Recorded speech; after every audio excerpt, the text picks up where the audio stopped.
దేవుని ఘనమైన శ్రేష్టమైన నామానికి మహిమ కలుగును గాక. ఈ రోజుల్లో చాలా మంది రెచ్చగొట్టేవారు ఎక్కువగా అయిపోయారు.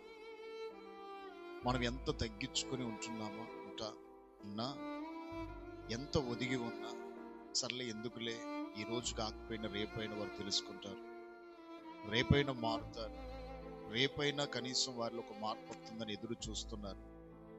కానీ రెచ్చగొట్టే వారిలో ఎటువంటి మార్పు అనేది రోజుల్లో మనం చూడలేకపోతున్నాం. విసిగిపోతున్న వాళ్ళు ఇంకెన్ని రోజులు మేము ఓపిక పడాలి, ఇంకెన్ని రోజులు సహించాలి, ఇంకెన్ని దినాలు మేము ఎదురు చూడాలి, ఇంకెన్ని దినాలు ఈ విధంగా వారితో ఈ పోరాటం ఎదుర్కోవాలని చాలా రెచ్చగొడుతూ ఉంటారు.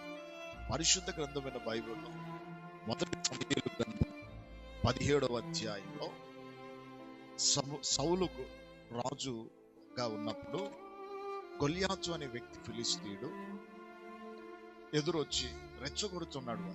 ఇశ్రాయేలు ప్రజలు వారి పని వారు చేసుకుంటున్నారు. వారికి ఇచ్చిన రాజ్యం, వారికి ఇచ్చిన పరిపాలన, వారికి ఇచ్చినటువంటి బాధ్యతలు వారు నిర్వహించుకుంటూ వెళుతున్నారు. బట్ ఈ యొక్క గొల్యాతు వారికి వచ్చి రెచ్చగొడుతున్నారు. మీలో ఎవరు లేడా, నన్ను ఎదిరించేవాడు ఎవడు లేడా, నన్ను జయించేవాడు ఎవడు లేడా, నన్ను ఓడించేవాడు ఎవడు లేడా. మాటల చేత ఈరోజు చాలా మంది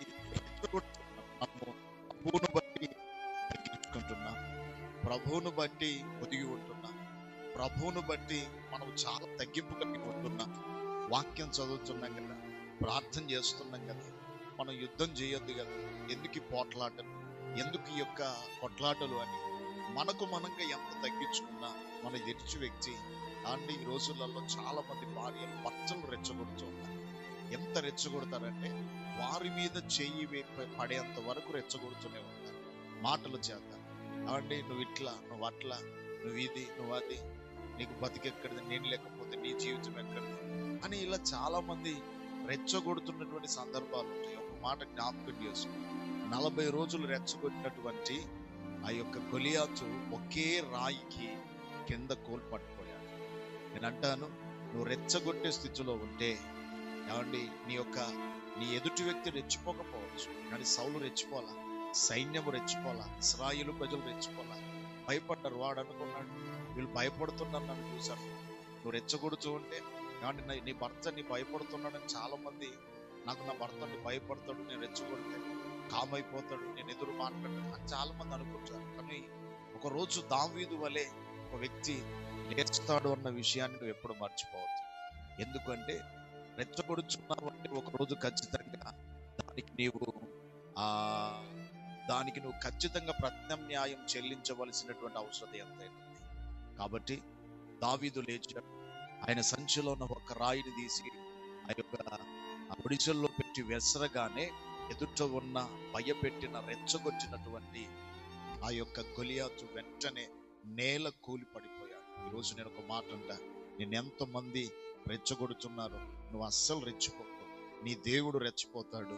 వారు నీ ముందు, నీ కాళ్ళ ముందు పడేటట్టుగా దేవుడు చేస్తాడు. ఏమండి 40 రోజులు ఇశ్రాయేలు ప్రజలు ఆ గొలియాతు అయితే రెచ్చగొట్టాడు, ఆ గొలియాతు ఇశ్రాయేలుల పాదముల వద్ద యుద్ధ పడే విధంగా దేవుడు చేశాడు. ఒకరోజు రెచ్చగొట్టే వారి పరిస్థితి కూడా ఈ విధంగానే ఉంటది అని మరొకసారి మీకు జ్ఞాపకం చేస్తున్నాను. ఒకవేళ ఈ స్థితిలో గొలియాతు వల్ల ఎవరైనా ఉన్నారా, ఈరోజు మీ బ్రతుకును మార్చుకోండి, జీవితాన్ని మార్చుకోండి, దేవునికి లోబడండి. ఏమంటే మీ యజమానికి లోబడండి, కాపరికి లోబడండి. మీ ఇంట్లో ఎవరైతే నాయకులుగా పెద్దలుగా ఉన్నారో వారికి మర్యాద ఇవ్వడం, లోబడ్డం మనం నేర్చుకుంటే ఖచ్చితంగా మన దేవుడు ఆశీర్వదిస్తాడు. పాపములు క్షమించి మీకు సరి అయిన జీవితాన్ని పరిశుద్ధాత్మ దేవుడు ఇస్తాడు అని మరొకసారి మాటలు మీకు జ్ఞాపకం చేస్తూ ఈ మాటలు ముగిస్తున్నాను. దేవుడి మాటలు దీవించును గాక.